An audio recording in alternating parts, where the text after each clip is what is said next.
Everyone, welcome back to my channel. ఈరోజు ఉగాది పచ్చడి చేసుకున్నాము.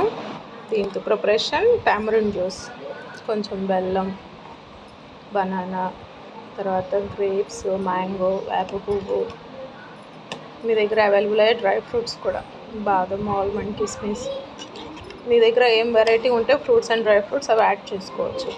ఇట్లా లిక్విడ్ కన్సిస్టెన్సీ ఉంటుంది కాబట్టి ఫ్రిడ్జ్లో పెట్టి కూల్గా తినొచ్చు.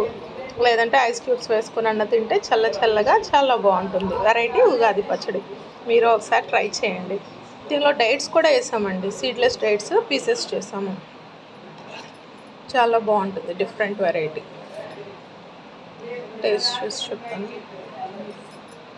తీయగా, పుల్లగా, వేప పువ్వు చేదుగా, క్యాష్యూ కూడా ఉంది చూడండి. అన్ని వెరైటీస్ ఉండటం వల్ల చాలా బాగుంది, క్రంచీగా. చాలా ఇష్టంగా మార్నింగ్ ఈవినింగ్ 2 times అలా తింటారు మా ఇంట్లో. సో మీరు ట్రై చేయండి. For more videos subscribe, like, share.